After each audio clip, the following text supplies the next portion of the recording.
Hello, hi Joe.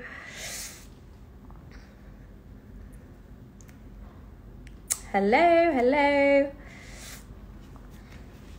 Hi all, Lucy here.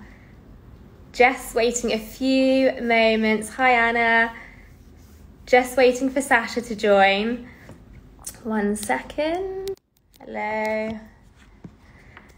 Hi, Lucy here, dietitian. I'm new to the Instagram live, so bear with me. I'm just waiting for Sasha to join. So this is our first, for everyone who's joined so far, this is our first Instagram live out of 4 for IBS Awareness Month. So super excited. Hello. Hello, Sasha's joined. Hello.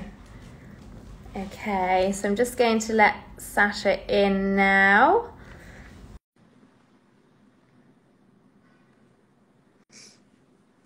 Fantastic. Hello everybody.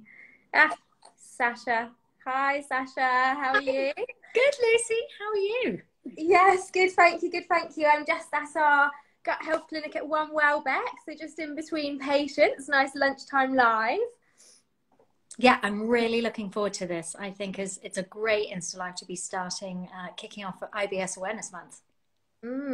Absolutely. Fab. So a few of us joining. I'll wait for a few more people to join and then we can start with some introductions. Lots of people joining. Lovely. Welcome. Awesome. So for those of you who don't know, I'm Lucy from the Gut Health Clinic. So first Instagram live out of 4 that we're doing here with Sasha for IBS Awareness Month.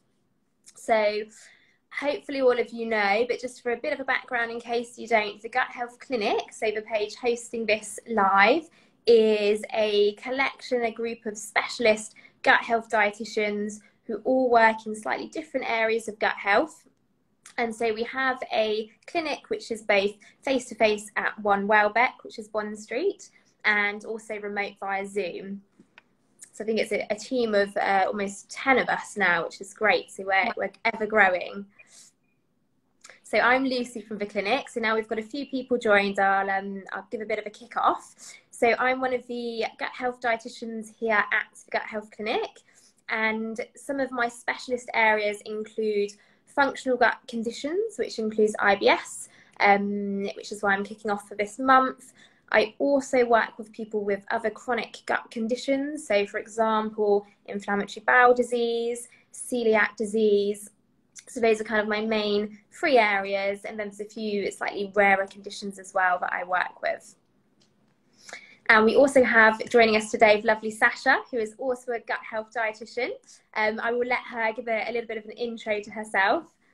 Oh, cool. Thanks, Lucy.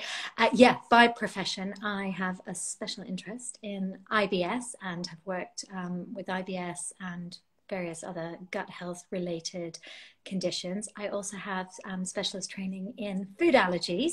So I did my MSc in allergy, but now I'm a co-founder for Field Doctor, where we make healthy frozen ready meals for people who are following the low FODMAP diet. So, that's why I'm so excited about this collaboration between Field Doctor and the Gut Health Clinic, because we really feel passionately, and I know that you guys do the same, that everybody should be able to access dietetic services and reliable dietetic advice, particularly around gut health and irritable bowel syndrome. And unfortunately, it's not really the case.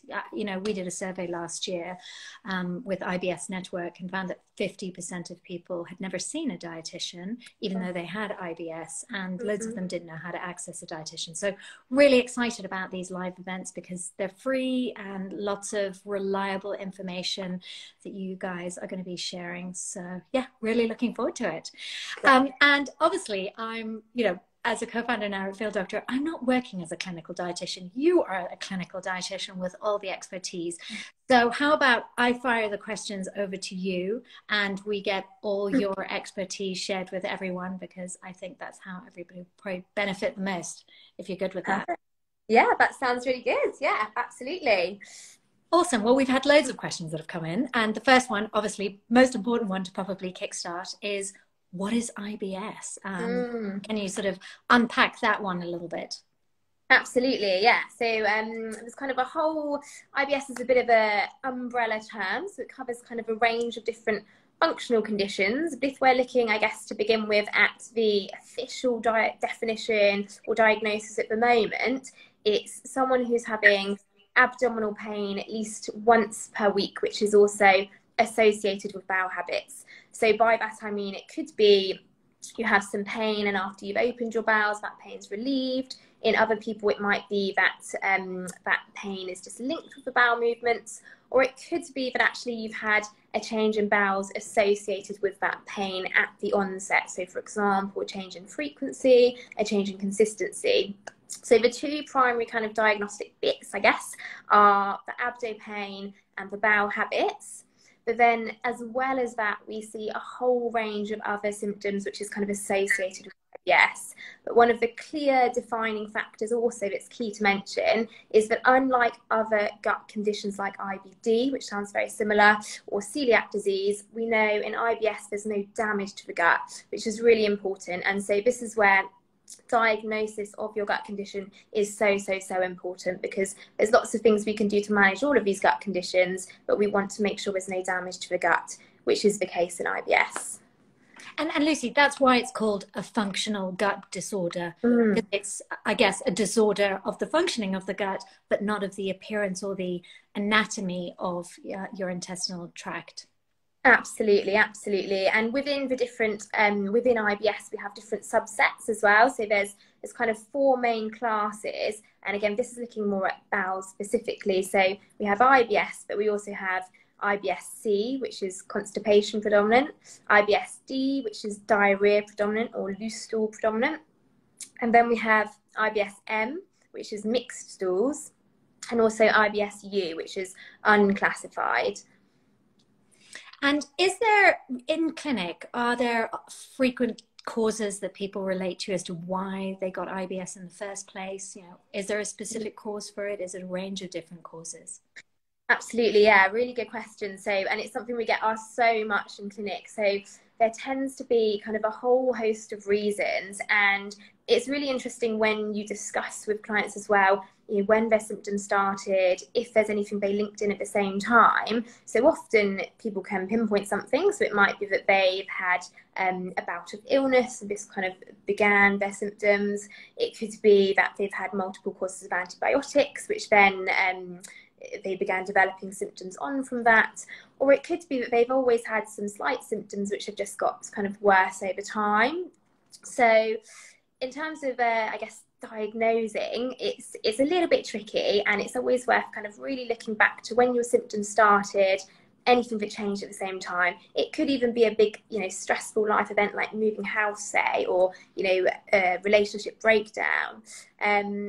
So there's a whole host of different reasons, and we know the causes can be to do with gut bacteria.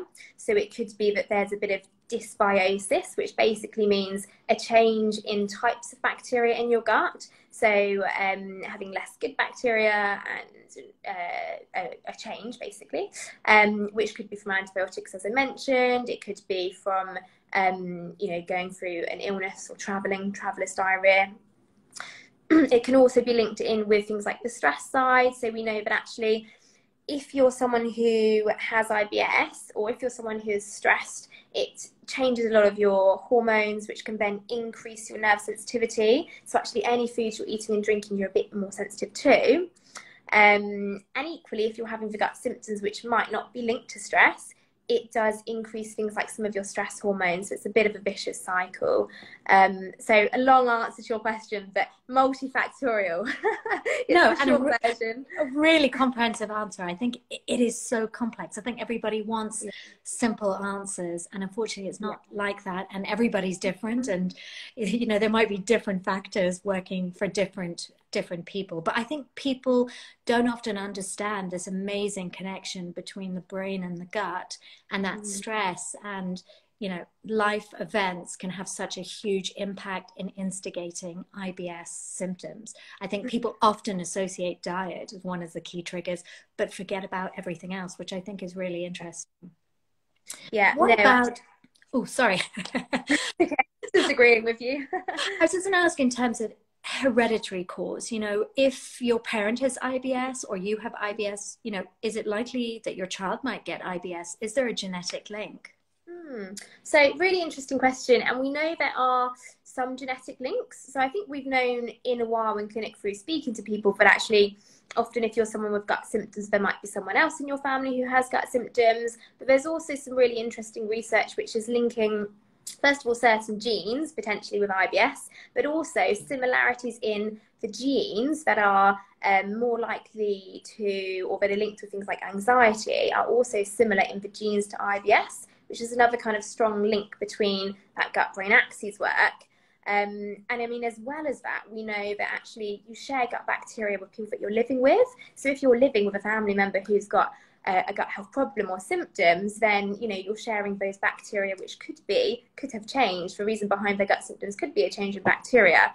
So again, a bit of a complicated answer, but there's definitely some genetic links for some people. That's really fascinating. Now, if someone has some of the IBS symptoms that you've just described, but they've never had a diagnosis, why should they go to their GP to get a diagnosis? Why is that important? Why does it matter? Why can't they just self-diagnose at home? Yeah, so really, really important, because there's so many symptoms involved with IBS. So as well as the kind of the two main ones that I mentioned, we also see in clinic a range of other symptoms. So things like flatulence, urgent stools, incomplete evacuation. We see bloating. Bloating is actually in about 80% of people with IBS, so really, really huge symptom. And then there's some rarer symptoms like fatigue or urinary symptoms as well, which can all be linked. So in terms of a diagnosis, those symptoms are quite similar among a whole range of conditions. So really your first port of call is to go to your GP if you're having any of these symptoms, to make sure that we get that correct diagnosis. And I think one of the things that I really, really, really want to stress, because we're seeing this more and more in clinic, is that actually there are a few tests that you need before you make dietary changes. So one of the really, really important ones is a celiac screen. And some GPs are very good and very proactive with this, and others less so. So I would actually want to be telling the GP exactly which blood tests you need. So the two main blood tests that screen for celiac disease will only be accurate if you have a good level of gluten or wheat in your diet. So what we want to do is make sure that before we make any changes or remove things like wheat, we've ruled out that condition. And the reason being that actually if you had celiac disease, you need to be so much stricter with your diet than if you just had an intolerance to wheat, say. So they're very, very different. And so there's two tests. So there's one called TTG, I just give you the short name. And then the other one we also need to measure, which not all GPs will do, is something called total IgA. So we want to make sure that actually we have the correct test, because sometimes what GPs do as well, we see it again all the time in clinic, is they'll do a few blood tests, they won't really tell you what, and then you'll hear that they're all fine, but you won't have seen those results. And so we want to see those results and make sure we're getting exactly the right test done. And what happens if you're not eating gluten and you go and do that TTG test?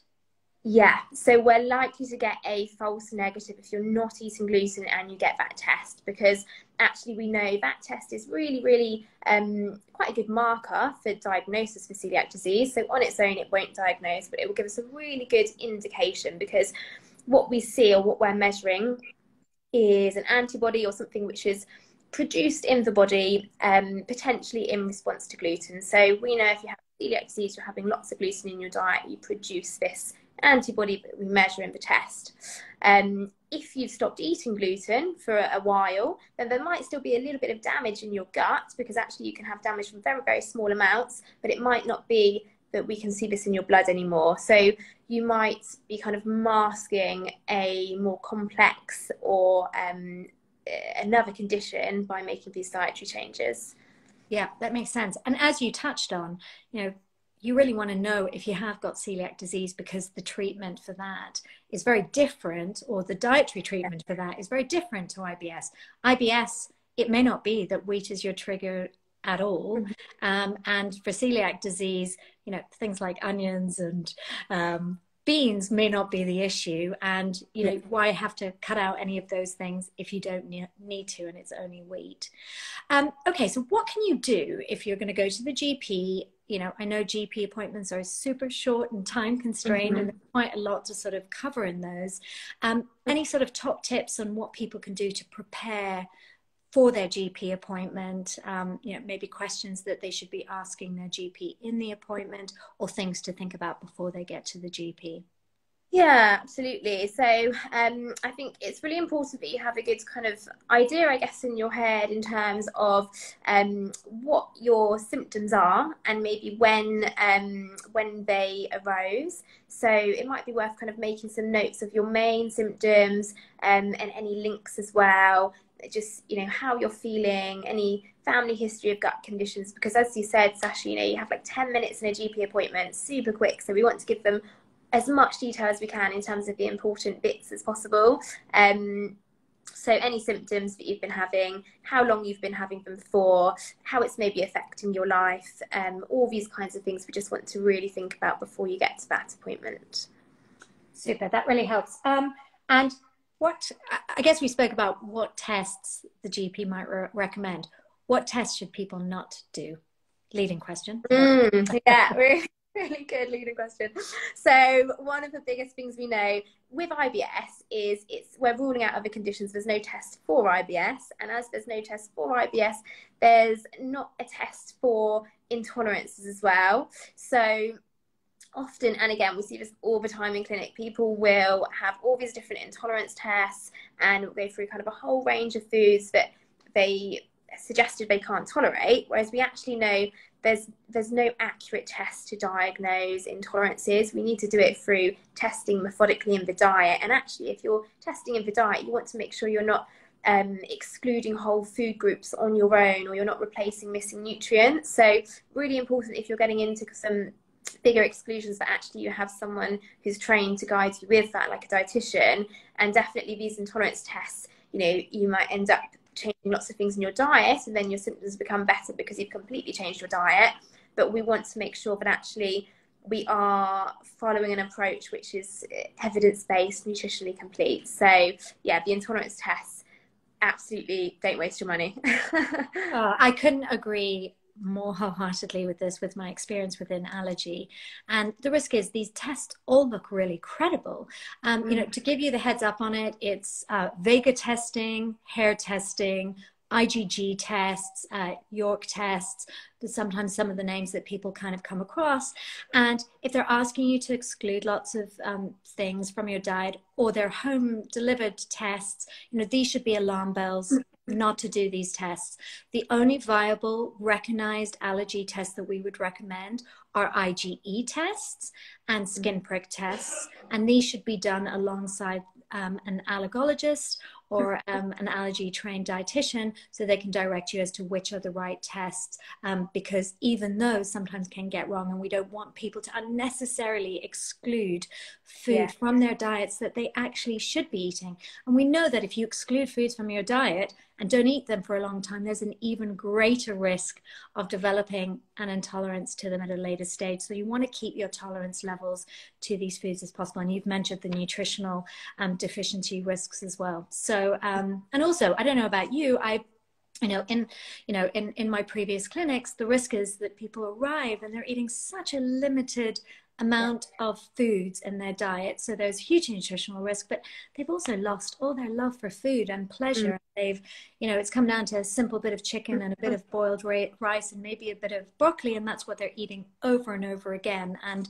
you know, food is so pivotal in our lives and our social lives and social groups and pleasure and for nutrition too. So don't cut anything out unless you've seen a registered trained healthcare professional to guide you on that. I don't know if you want to add anything else. Yeah, no, I guess on the home testing side, another thing that we've seen a little bit more recently are home testing kits for celiac disease, which again, I absolutely wouldn't want to be reliant on those, because we don't know, first of all, what they're measuring for celiac disease. Some of them do different tests, and we know there's different ones that are better than others. We don't know if they're doing better total IgA or how accurate those home testing kits are. So definitely want to be getting those tests through your GP, not excluding foods and whole food groups on your own, absolutely. And if we go back to some of the kind of causes and contributors to IBS, we know that actually the gut bacteria can have a really big impact. So if you're following a really limited diet, then you're completely starving your gut bacteria and actually having the opposite effect of what you want potentially.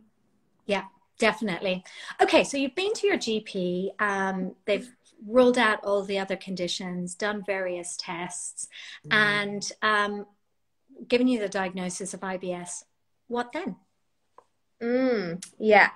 So, I mean, there's a few kind of little bits that you can do to help yourself, which we'll get onto later on in terms of some of the first line dietary bits. But once you have that diagnosis of IBS, I would personally ask your GP if you can be referred to a dietitian, because often you can in the NHS. I know at the moment, especially since the pandemic, there's been a few, some long waiting lists, but you might potentially be able to go into a group session, say, and see a dietitian. But it's really important to take kind of a holistic approach as well. And so you can make some basic changes that we'll get into later by yourself, but really you want some support with a healthcare professional, because this is a chronic condition. And so we know that with IBS, once you've got that diagnosis, there are some really good tools that you can use to manage it. And so it's just learning what works for you, potential trigger foods, and management techniques as well. Yeah, so I guess, what are some of the key changes that you can talk about in terms of, aside from diet, because we'll unpack diet a little bit into the sort of treatments, what are some of the great options and that people can have in their toolkit of managing their symptoms? Yeah, absolutely. Love the toolkit term. So I think in terms of, what we're looking at, diet is huge. We also know exercise, sleep, stress, really, really important. So it can vary slightly depending on your symptoms and depending on what you like to do. But if we take from one at a time, then sleep, we know for everyone, your sleep quality and your length of sleep can really impact your symptoms. So first of all, if you're having a poor night's sleep, you're likely to reach for more kind of high fat or energy foods, which might not work too well with your symptoms. We know also changes in gut bacteria can occur if you're not getting enough sleep. So getting yourself into a really nice routine in terms of when you're going to bed and waking up, and looking at your sleep hygiene, I think lots of people are referring to it as is a good technique. So sleep, really, really important. Stress, really important. There's some really interesting research for all sorts of things to help with the stress side and IBS. So there's studies looking at yoga and IBS symptoms versus diet, and actually what we found is that things like yoga, doesn't have to be that specifically, but as an example, that can improve symptoms as much as diet. And so it's really important to look at the two kind of hand in hand, or all of these factors hand in hand. So something to target the gut-brain axes. Even if you're not really feeling stressed, you might not necessarily feel stressed, but your body might be a little bit stressed, or still benefit from some of these gut-brain axis techniques. So you can use things like the Calm or the Headspace app, spending time outdoors, going for walks, or whatever it is that helps you kind of relax is really good for the stress side. Oh, I just had one more. Am I chatting too much? So the last one is exercise.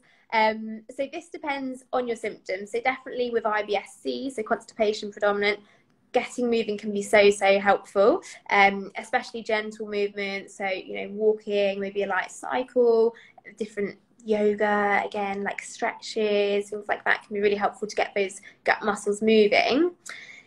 If you're someone who's having maybe a lot of kind of more upper gut symptoms, so upper bloating or nausea or discomfort, then actually you want to make sure that you're timing your exercise and your food so they're not too close together. Because if you're doing lots of vigorous exercise, that could increase those symptoms. Or if you're having lots of loose stools, then again, you might want to be looking at your food timing as well. Because if you're doing lots of exercise, and actually that high intensity or endurance exercise, what it's doing is it's pulling all the blood away from your digestive tract to your muscles. So then it's a little bit harder for you to digest your foods. And so you're more likely to get some of these symptoms. So whilst I would never say stop your exercise because it's so important, it might be just changing the timings around food. So. And what about diet? What can people what are some simple changes that they can try and make to their diet that I guess they don't necessarily need to do under the guidance of a dietitian? I think that would probably be, it's helpful, and I have seen people in clinic to help them with sort of what we call first line advice, but I think there are some things that people can try themselves. What are those, Lucy? Yeah, absolutely. And I think, you know, not everyone has access to a dietitian. So some of these simple changes you can really try on your own. And I would say if you're going to make some changes, you want to do them for at least 4 weeks consistently. Allow your gut to adapt and monitor the effects of those changes. So at least a nice 4-week period. And then depending on your symptoms, we might vary it slightly. So for example, someone who's having a lot of constipation, some of the key changes in terms of diet would be looking at fluids and looking at fibers. So with your fluids, you want to be having a good level. So maybe aim initially for that kind of 2 litres a day, sipping slowly throughout the day. Because we know actually if you've got a slightly slower kind of transit time, or the time it takes for your stool to pass from one end to the other, then as it goes through your large intestine, it's reabsorbing water, gets a bit drier, harder to pass. So we want to make sure that you're having some extra water to help soften that stool. So water, really important. The fibre increase, you want to look at some gentle fibres ideally. So there's lots of different types of fibres, but the ones that I would be looking to increase very slowly if you're having constipation would be things like oats or flax seeds or chia seeds. And I would start with, say, maybe a teaspoon or a tablespoon of chia or flax per day and do that for a week. And then if you're managing well with that, your gut's adapting well, then you can build that up to 1 tablespoon in your second week, and you can build up by about a tablespoon a week, making sure that actually once you get past about 2 tablespoons, you're splitting that intake throughout the day. So fibres, you want a slow increase with constipation with some fluid and splitting that intake throughout the day. General symptoms, there's lots of things that actually cover a whole host of symptoms. So things like artificial sweeteners, I think we tend to see this a lot in people who have maybe been following different diets, or because they tend to replace all of your sugars with sweeteners. And so actually you can very easily be stacking up a whole load of sweeteners in your diet, which is great in terms of weight potentially for some people, but not so good in terms of your gut symptoms.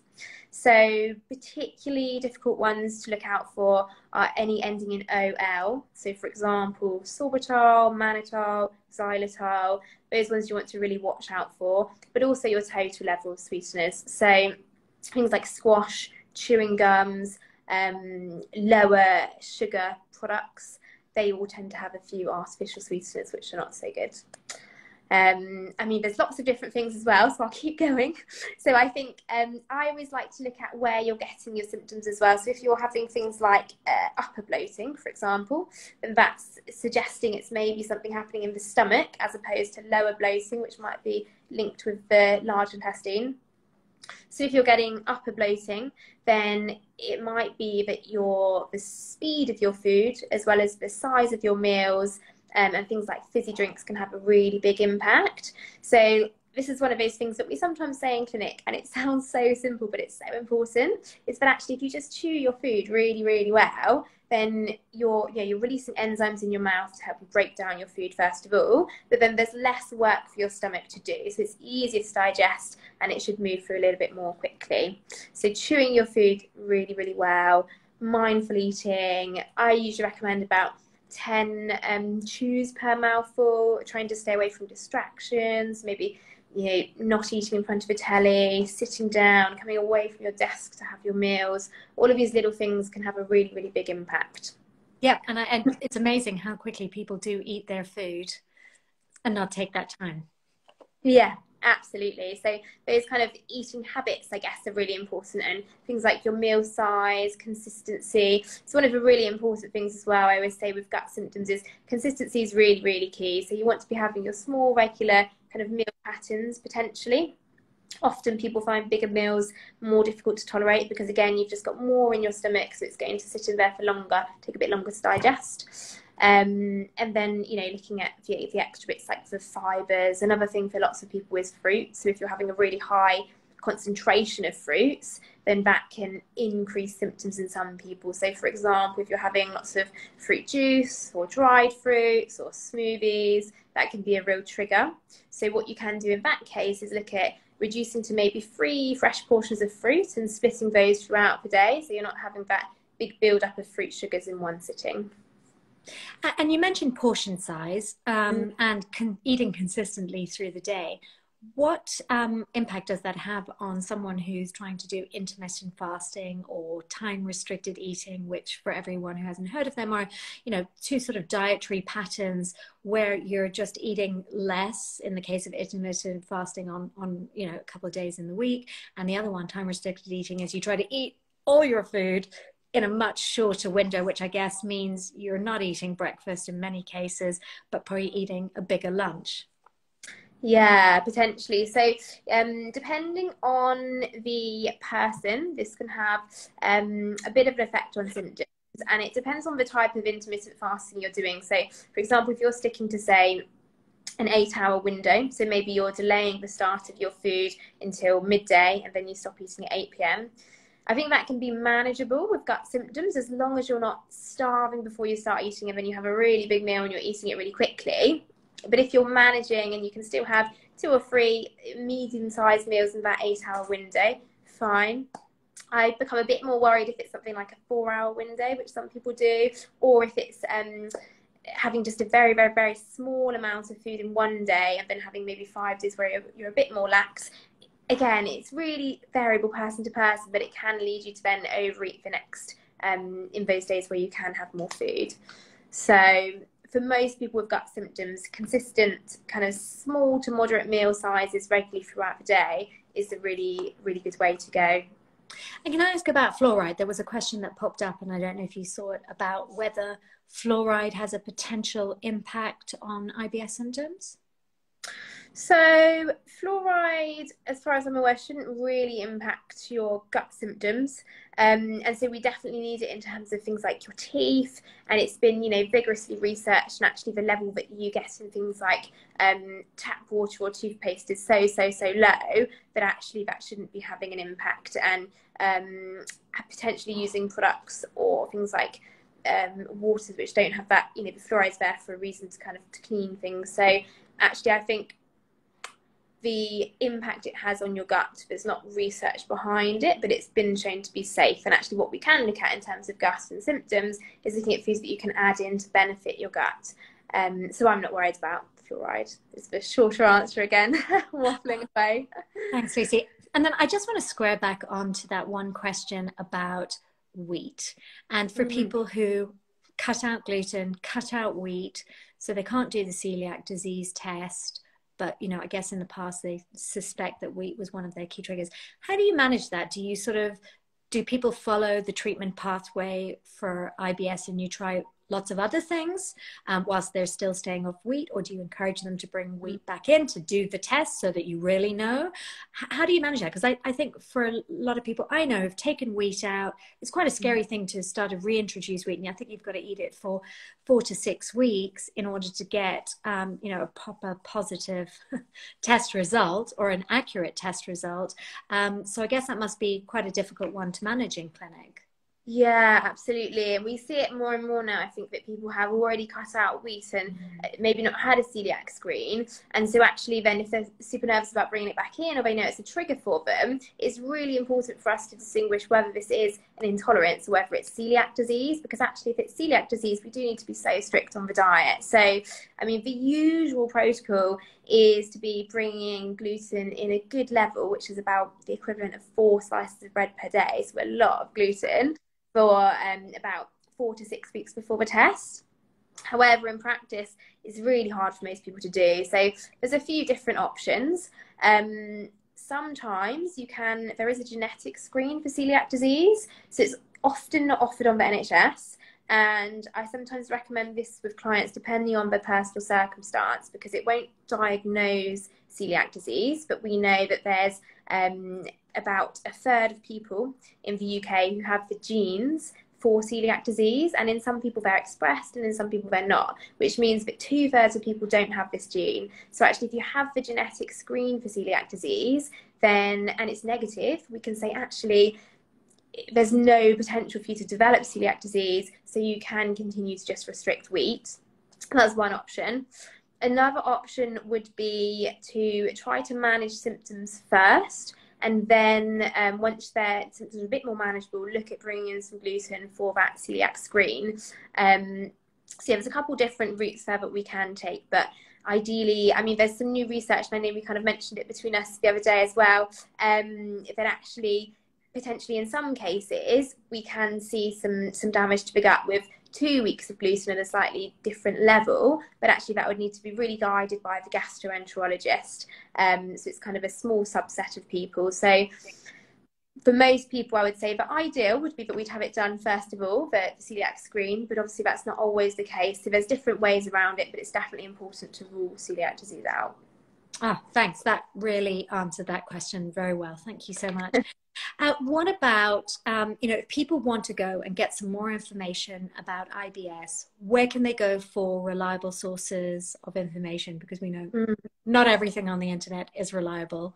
Yeah, where would you signpost?